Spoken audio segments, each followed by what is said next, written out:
Women don't need spider webs. They are the web. From the curve of a hip to the lilt of a laugh, evolution has refined them into living magnetism. They embody a gravitational force woven into bone and breath. They don't hunt, they exist, and existence itself bends toward them. Her silence sings. Her absence echoes. Even her indifference holds weight.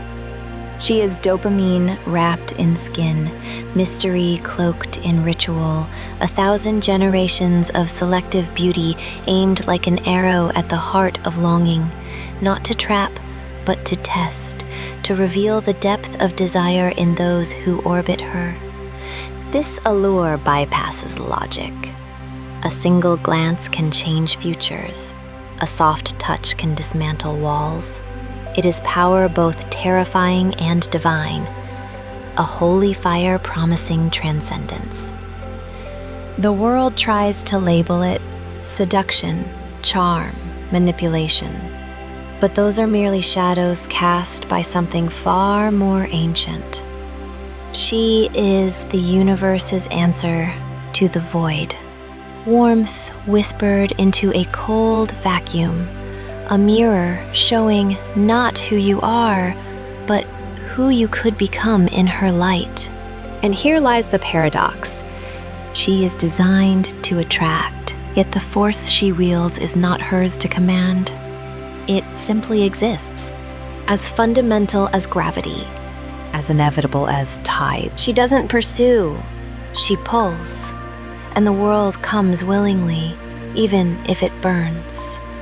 It turned into a contract of quiet resignation, where women too are trapped, smiling while seething, seeking stability but punished for their stillness. The feminine power that once drew men like moths to a flame became distorted. The scripts, expectations, and inherited myths created a machine that honors neither side. Women found themselves performing, their natural magnetism weaponized against them. Beneath love songs and Instagram reels, something sacred was lost.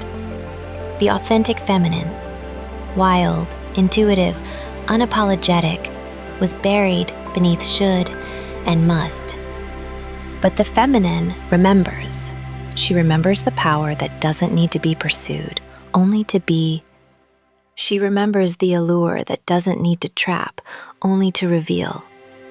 She remembers the beauty that doesn't need validation, only expression. This is not about men. This is about reclaiming the divine feminine that was never truly lost, only forgotten. She is beautiful, not as poets describe, but as gravity works. You don't choose to fall, you simply do. For millennia, her beauty has inspired oceans to be crossed, cities to be built, and art to be created. However, her power was never meant to be a battlefield. Her allure was never meant to be a contract.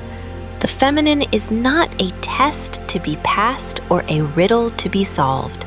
She is a mirror, a reflection of the divine in human form. Her beauty is not a weapon, but a revelation, showing the world what is possible when spirit and form dance together. She doesn't demand the world, she reveals it. She doesn't require sacrifice, she inspires devotion. She doesn't seek completion, she embodies wholeness. This is the truth beyond the battlefield. The feminine magnetism is not about what she takes, but what she gives, simply by being. There is a silence after the performance. No more pretending or proving, just the woman alone, staring at the reflection of who she truly is. Then something ancient stirs. This is the wild feminine, who never left, but was buried under good girl expectations. She doesn't speak the language of compromise, nor care about external validation. She doesn't bow to algorithms, trends, or societal expectations. The wild feminine doesn't ask, "Am I enough for them?" She asks, "What is sacred to me?" She returns to the fire, to the weight of truth in her heart, to sweat that earns rest, and to pain that forges wisdom. She remembers how to create, not to please, but to express, to sit in silence without shame, to walk alone without being lost, to feel without being broken. The wild feminine doesn't fear judgment, but no longer seeks it. She sees through the illusions. I am not here to be chosen. I am here to choose my path. Love, when it comes, is no longer a savior, but an echo, a reflection of the wholeness she already embodies. She doesn't seek approval. She radiates so intensely that external opinions become irrelevant. She doesn't ask to be loved for what she offers. She simply is. That is the woman the world forgot to honor. But now, she remembers herself.